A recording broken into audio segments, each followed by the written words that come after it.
Hey folks, good night Manila and all that. Emmet Ryan here from Ball in Europe, and we have got a very bad stream going here on Twitter, so I'm going to just try and restart. No, we apparently are fine now. So I'm going to restart the Twitter broadcast while I'm doing this, but get your questions in as you can, and we'll go from there. Sorry for this, I'm just going to reset the Twitter. So we are going to break down all the games and just have a quick chat basically about everything that's happened here. So bear with me 1 second here.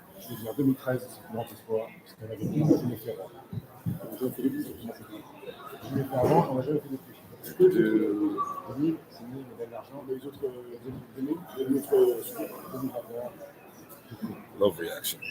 Live. Get your questions in though while you're waiting for me here.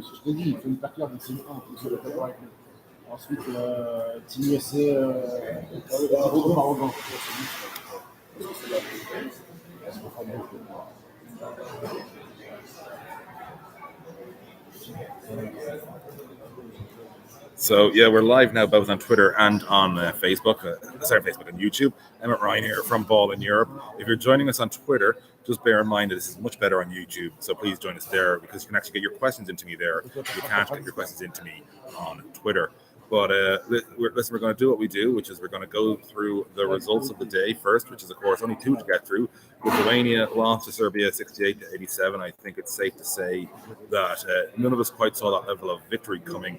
Italy lost to the USA, a bit more expected, although the margin, again, probably more than we all expected, 63-100.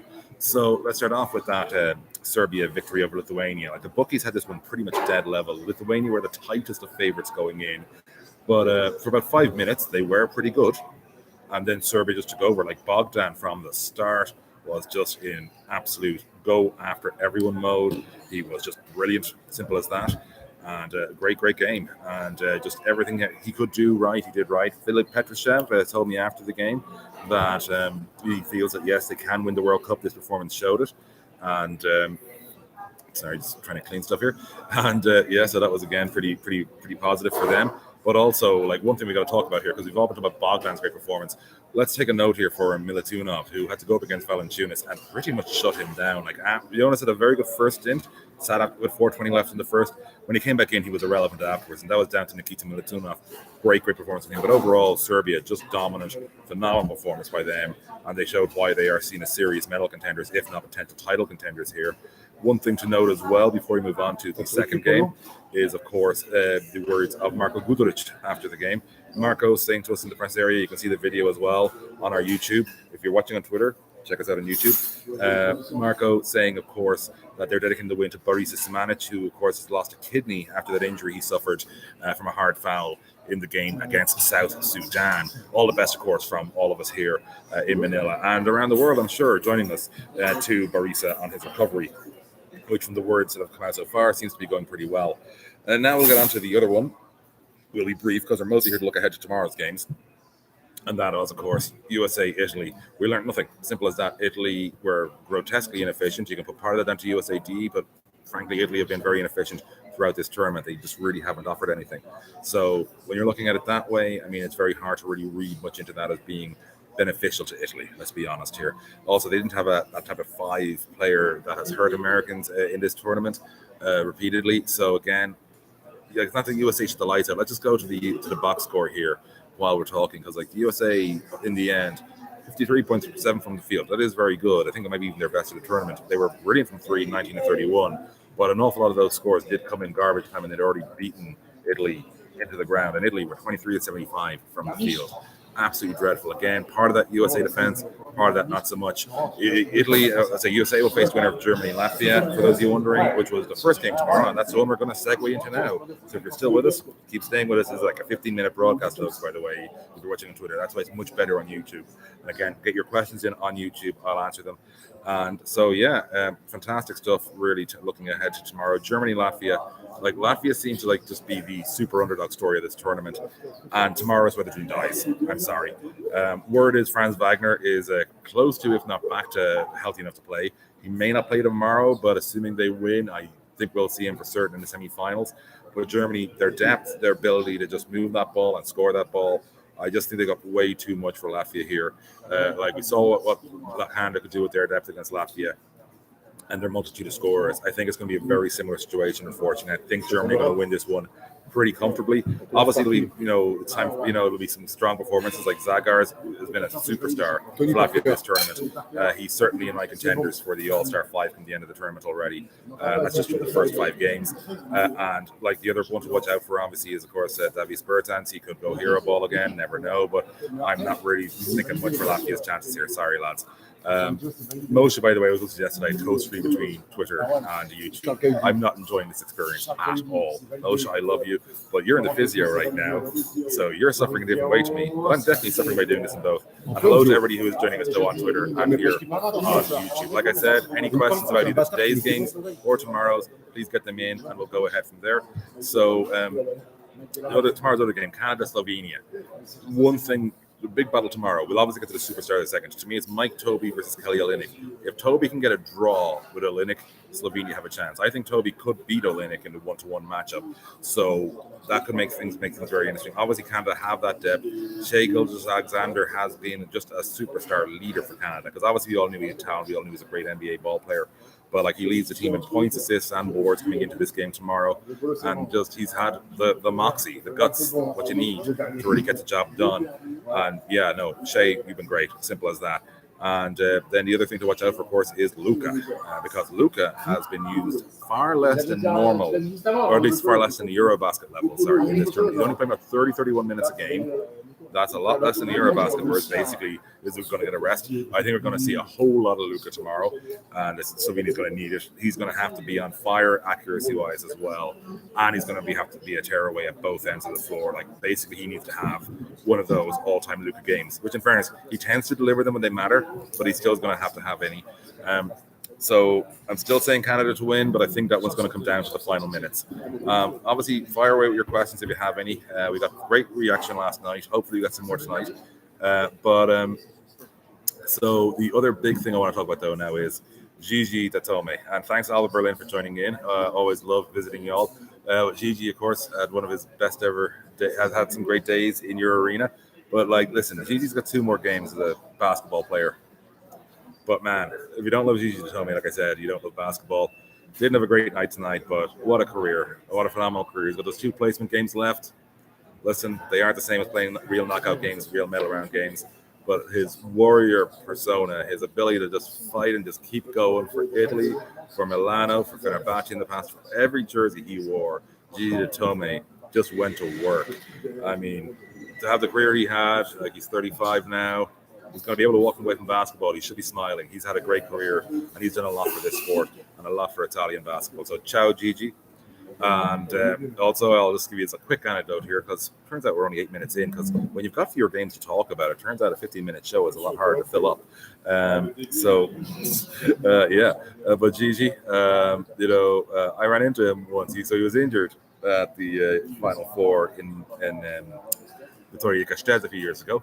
And so that meant he could go on the beer. So I'm in an Irish bar that the owner of my regular job recommended to me, because I said, listen, because he happens to basically do stuff involving Irish bars worldwide. It's kind of hard to explain. He doesn't own a lot of them, but he does work with a lot of them. And I go to the boss. He gives me a spot, so he gives me this spot. And I'm going outside for a bit of air. You know what I mean? And I just look up and go, Jesus, how are you, Gigi? What are you doing here? Exactly like that, by the way. The accent was full on Paddy. It was kind of crazy. Gigi, recognized my face vaguely from the mix zone. Like, we're not like friends, we don't know each other. But like, he goes, how are you? So I have a good chat with him. Like, he's thinking, who is this crazy person? Get me selfie. Everybody's happy. But just, sound bloke, nice lad. Went out, had his pints, everything was well. So listen, Gigi, you're a bloody great bloke in my book. When you had the haircut after he won the Final Four, that was a hilariously brilliant moment. You're just a baller, man. You just went out there and you did it. So listen, tomorrow, what are we looking at? We're looking at 2 games today. I hope we're going to be a whole lot closer to today, because we had 2 blowouts. Now, Serbia blowing out Lithuania was kind of fun because of the way it happened. It was suddenly like, stamp on your soul type blowout. But at USA-Italy, it was just so draining to watch, to be honest. Even the second half, it was counting down the minutes until I could go to the mix zone just to get the videos up. Speaking of which, we've got videos with Austin Reeves, Walker Kessler, and Paolo Banchero all up now after that game. Like I said as well, we have the pieces up with Marko Guduric and with Filip Petrushev. So check those out as well for sure. They're all on our YouTube if you haven't already. And of course, we've got lots of content. We've got our previews of both tomorrow's games. We've got what else have we got? We got, of course, the reviews of both these two games, including my still staunchly America needs to fix things assessment of the US. And yeah, it's just good. Listen, I'm not going to lie. I'm counting down the minutes till I can go to the pub. That's what I'm doing right after this call. I'm going to the pub. So I'm going to enjoy myself a couple of beverages with a couple of fine people who I know from this glorious world of basketball. By the way, actually, that's something I'm going to talk about now for the last couple of minutes. Janie, man. Listen, so I've been very lucky in my life to meet some great people in basketball. Like you've come across Aris, Moshe, Lewis, the guys, Roy, Rob and Sam, Austin. And but there's someone you haven't seen in forever. And that's kind of those special moments. So I met Tillen earlier, haven't seen him in a while. Met Katerina last night, hadn't seen her in a while. Matej as well, same thing. But I ran into Josh Bett, who I had never met in person before. We're both commentators for the BCL. Josh does a lot more and a lot more serious games than I do. And, I'm learning a lot from listening to him doing his craft there, because even though I'm 42, I still have a lot to learn. And but he and I were having a chat outside the mix zone, and we ran into Kevin Tarka, who's an American agent who works with a lot of teams as well, who I met in Barcelona 2014 World Cup. I hadn't seen him since then. Like, he had a kid coming over to play in Ireland with UCD Marion at the time called Preston Ross. So, it's telling, and that was kind of cool. And Preston helped UCD get to a cup final that year. And it's crazy how you meet people. Like, I've already, met Takashi, and like we've got like Mansour here as well behind me somewhere. So, like lots of French journalists met some lovely Filipino journalists. Big shout out to Celeste and to, oh God, I forgot the name. This is very embarrassing.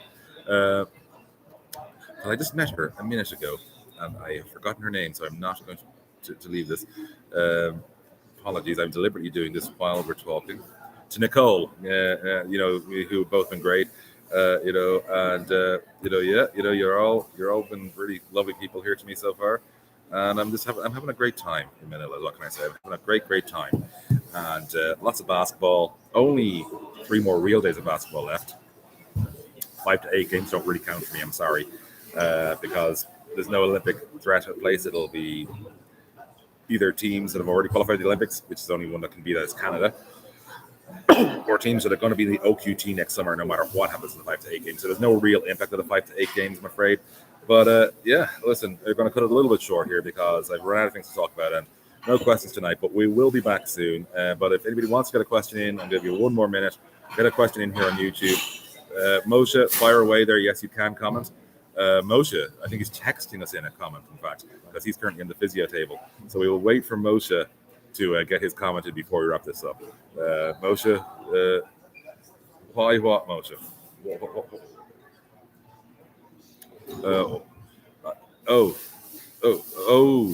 He said I cannot comment. I don't know why. So people may be trying to comment and I can't see. Moshe, text me okay. If you have my number, you can always say, Moshe, text me your question. I'll answer your question. So we're staying online for someone to text in a question to the live show. This is what we do here. This is how silly stuff gets. We are waiting for a texted in question. Well, we've gone off Twitter, unfortunately. So sorry, the Twitter show got cancelled.